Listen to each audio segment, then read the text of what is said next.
Drifting can be incredibly difficult and frustrating. We see drivers doing what is seemingly impossible while we spend most of our time sizing up the nearest wall, and it really sucks. So today, we're gonna learn some tricks that experienced drivers use to make drifting a whole lot easier, so you can go from being a wall slapper to a wall clapper. Who wrote this shit? Welcome here to Talks with Noise, and welcome to Drifting Made Easy with BeamNG.drive. What is really cool about this game is players are using it to learn how to drift in real life, and the community is still growing to this day. So I wanted to make this video so that the entry point is going to be a little less difficult on you, because getting to this point has been immensely difficult for me. So tip number one is make sure that your vehicle is self-steering. And the reason why I'm pointing this out from the very beginning is because keyboard users, wheel users, and controller users all mess this up, so make sure that you pay attention. If you're using a wheel, make sure that your force feedback is turned up enough that your wheel is going to be guided by your front tires. And this is because just about every single car in game and in real life has what's called positive caster, and this allows your front tires to guide your steering wheel, and of course if you don't have enough force on your steering wheel, your front tires are not going to be able to move it. With a wheel such as a gear-driven G29, it's going to struggle with snappy movements during transitions, which really isn't a problem because you can aid it along with your hands, which is what you would do with a car in real life, but what I'm getting at is don't dial back the strength too much. I've seen some of you trying to utilize about a half a newton meter of torque, which it's really not enough. I promise it won't hurt you.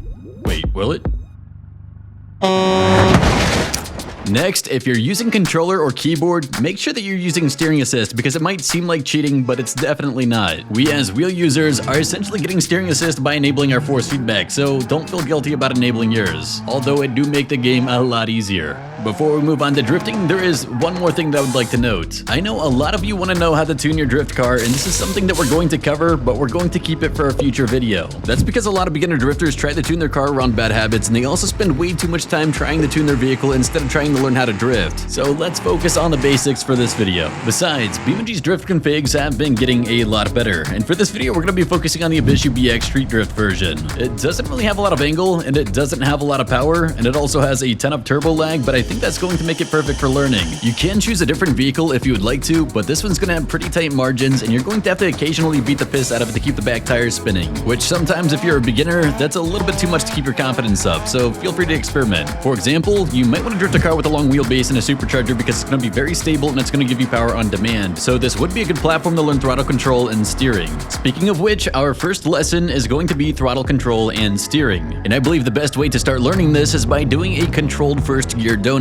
So start by going into first gear and start rolling at a near idle speed. Next, turn your tires towards the direction that you would like to start drifting. Then begin hammering on the throttle and your car is going to start to oversteer. Let your front tires self-correct and steer in the opposite direction and ease off the throttle or your car is going to start to spin out. All of this happens very quickly and it can be quite confusing, so again, hammer on the throttle, let your car steer in the opposite direction, and at the same time start to pull off the throttle. Think of it kind of like entering into a gentle dance move, like a slide, rather than being crazy and sporadic. You kind of want to be buttery and smooth despite things happening very quickly. If you do it right and you do it well, you should be able to maintain this donut without major input changes to your steering and your throttle. However, don't expect this result at first because you're going to undergo two major problems while learning how to drift, with the first one being spinning out. Spinning out is whenever the rear end of your car starts to oversteer around your front to the extent that you can no longer maintain a drift, and it's something that all drivers experience, but it's most common amongst beginners because it seems like the solution to drifting is by simply mashing on the throttle, which is the kind of mentality that gets you into owning a Mustang.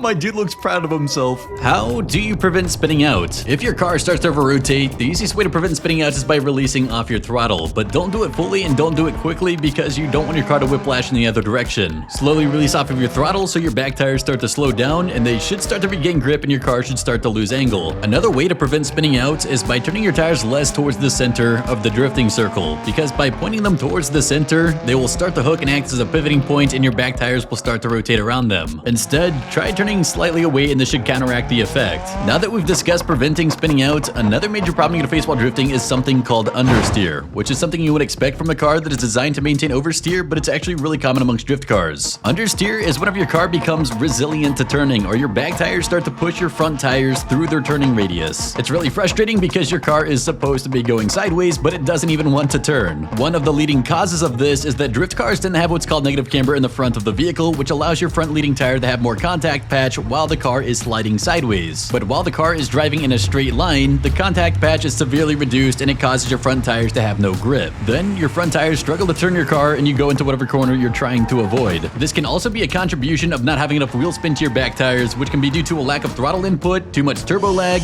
not enough power, or you could be topping out your gear. To prevent understeer, it's going to be the exact opposite of how we counteract oversteer. Apply more throttle, but not so much that you begin to whip around and start to edge your front tires towards the center of the drifting circle. Your car will therefore start to rotate and you're going to be able to maintain more angle. But what if you struggle with understeer while trying to enter into a drift? And this is where we talk about drift entries. Probably the most fun part about drifting is entries because you get to yeet yourself around corners and slingshot yourself, but up to this point all we've really talked about is drifting from first gear. And that's not something that you're commonly going to do. But whenever you shift into a higher gear, the problem is you're likely going to lack the power to get your car sideways in the first place. So we need to learn something called the Pendulum Flick, or Scandinavian Flick, or whatever they call it. This sideways thing. To do a Pendulum Flick, drive towards the corner that you're trying to drift around to preload your inside tires. Then steer your car towards the outside of the drifting corner before you start to steer back inwards. Essentially what you're doing is pouncing off of the inside tires to the outside tires and causing them to overload. And if they don't overload, there are a couple of things you can do to get your back tires to break free, with the first one being using your brakes. Not your handbrake, but your ordinary brakes, which does seem kind of counterintuitive, but this will transfer weight from the back of your vehicle to the front of your vehicle, causing the back tires to start to lift and start to oversteer. Then you can get on the throttle and continue on with your drift. But another way to do a drift entry without slowing down your vehicle is by doing a clutch kick, which is by doing the exact same flick but blipping on your clutch pedal, which allows your revs to build up, and by re-engaging your clutch, your back tires are going to break free. Personally, I'll use clutch kicks whenever I'm trying to build up speed around corners, and whenever I'm trying to bleed off the speed, that's whenever I'll start to use the brakes. Coming in too hot versus not coming in hot enough. Another thing you can do with clutch kicks if your car is too underpowered is during a drift, sometimes your car is going to begin to understeer, so you can use a clutch kick to get your car back into angle. The trade-off being that you're going to suddenly lose power for a little bit, but as soon as that clutch reconnects, you're going to get a sudden burst of power. And if your car could understeer into the nearest wall, sometimes that's a trade-off worth having. Another way to enter into a drift is of course by using your handbrake, which is where you press in your clutch pedal, pull the handbrake, and your back tires are going to lock up and start going sideways. Usually, a lot of people say that you need to avoid your handbrake on entries though, because it's a slower way of drifting and you can flat spot your back wheels, but I think it looks a lot cooler whenever you come into an entry really fast and you rip the handbrake while modulating your brakes to slow the car down. It's just a really fast and aggressive way of driving. And personally, I don't know why some people would even claim that it's slower, because it feels fast. But if you drift a car in real life, let me know what you think, because I know this is a very debated subject. But do you know what isn't a debated subject?